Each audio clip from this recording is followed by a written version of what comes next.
तो आप अपनी कंपनी की जो कार्यालयीन कार्य है उसको यदि आप हिंदी में निष्पादित करते हैं, हिंदी में संपादित करते हैं, तो कहीं न कहीं आम आदमी आपके उस कार्य से परिचित होता है। यहाँ यूनाइटेड इंडिया इंश्योरेंस में क्या होता है और उससे उसका क्या लाभ हो सकता है या उसका फ़ायदा वो कैसे ले सकता है। तो तमाम चीज़ें जो है उसकी भाषाई अधिकार को आपके कार्यों से परिलक्षित होता है। तो समय समय पर राजभाषा नीतिगत बातों की चर्चा करना, उसकी जानकारी रखना, लोगों को उसके प्रति जागरूक रखना, सचेत रखना, ताकि कोई उल्लंघन ना हो। धारा 3(3) में हम 14 प्रकार के दस्तावेज की बात करते हैं और उसमें हिंदी और अंग्रेजी दोनों भाषाओं में एक साथ जारी करने की बात कही गई अनिवार्य रूप से। तो इसको लेकर के सभी में एक सचेतनता और एक जागरूकता हमें लाने की आवश्यकता है, ताकि कहीं से भी किसी भी तरह से इसका उल्लंघन ना हो जाए। क्या क्या है उसमें सामान्य आदेश हैं, परिपत्र हैं, ज्ञापन है।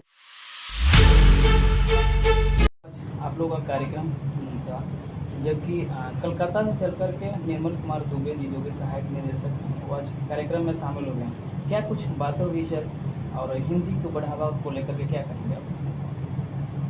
नमस्कार, मैं Umakant Lenka, United India insurance regional office Patna की डिप्टी जनरल मैनेजर हूँ। आज हमारे बीच श्री निर्मल कुमार दुबे जी, जो सहायक निर्देशक राजभाषा विभाग भारत सरकार की पूर्व क्षेत्र की सहायक निर्देशक है, वो हमारे ऑफिस में आए थे।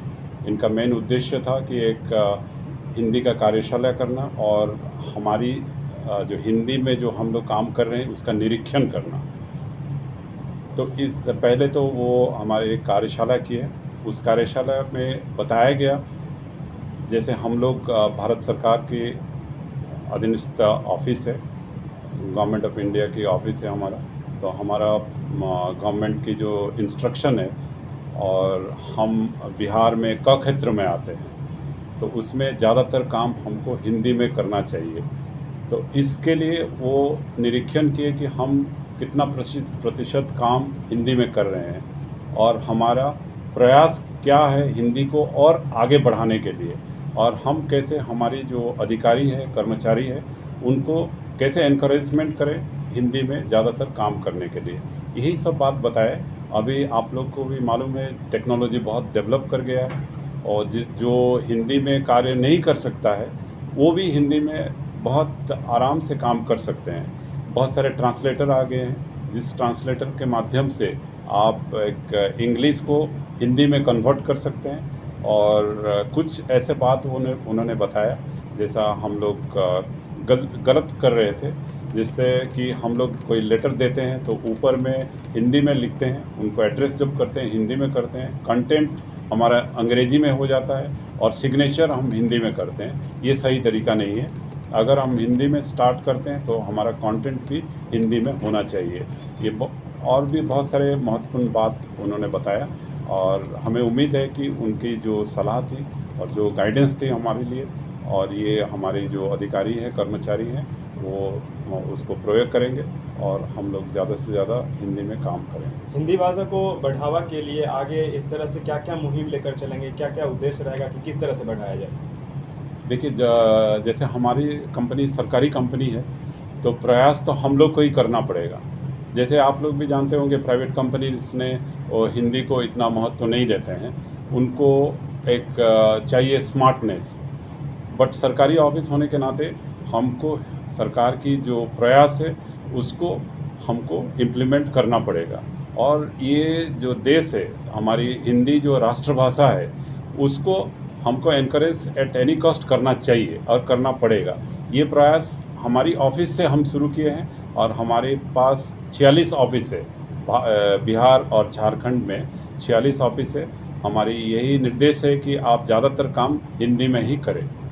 हिंदी के बढ़ावा के लिए किसी कार्यक्रम का आयोजन वगैरह या भविष्य में आप किस तरह से इसको? जैसे हम लोग लगातार हमारा जो प्रयास है, लास्ट ईयर हम लोग कार्यशाला किए थे, हिंदी का कार्यशाला किए थे। इसमें एक नाराकास ये है जिसमें all public sector offices like banks, insurance इसमें अटैच है। उस सब को लेकर हम लोग एक हिंदी का कार्यशाला किए थे। उस कार्यशाला में वीरेंद्र यादव जी जो हिंदी सलाहकार कमेटी के मेंबर है वो उसको अध्यक्षता में हुआ था वो जो कार्यशाला।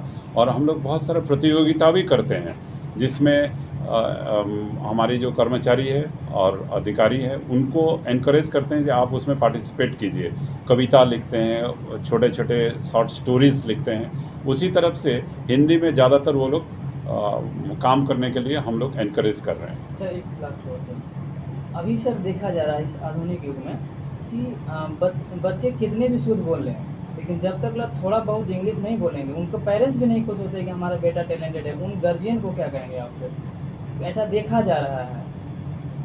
मैं तो ये बोलता हूँ आप लोग को, जब तक हम अपने आप को ये हमारे अंदर में ये अगर महसूस नहीं करें कि हिंदी हमारा राष्ट्रभाषा है, ये अगर हम प्राउड फील नहीं करें तब तक हम हिंदी को बढ़ावा दे नहीं पाएंगे। ये कभी भी ऐसा नहीं है। जो हम एक्चुअली उड़ीसा के रहने वाले हैं, हम जब बिहार में आए हम बहुत सारे हमारे अधिकारी देखें, कर्मचारी देखें, वो इतना शुद्ध हिंदी में बोलते हैं। तो हम कोशिश किए कि हम भी हिंदी ज़्यादातर शुद्ध हिंदी बोलना शुरू करें। और ज़्यादातर हम अंग्रेजी से हिंदी में ही बोलते हैं। ये देखिए, ये बात हम लोग को भी फैलाना चाहिए। और जैसे हिंदी दिवस 14 सितंबर से शुरू होता है, तब हम लोग बहुत सारे प्रोग्राम्स करते हैं, इवन बाहर में जाके रोड शो करते हैं। ये हिंदी को हम लोग को अपनाना चाहिए। ये प्रयास है, एक दिन में ये जाएगा नहीं, और लगातार ये प्रयास अगर जारी रहेगा तो हर पेरेंट्स और बच्चे हिंदी डेफिनेटली बोलेंगे और हिंदी बोलने में उनको प्राउड भी फील होगा। धन्यवाद। बहुत बहुत धन्यवाद। Thank you.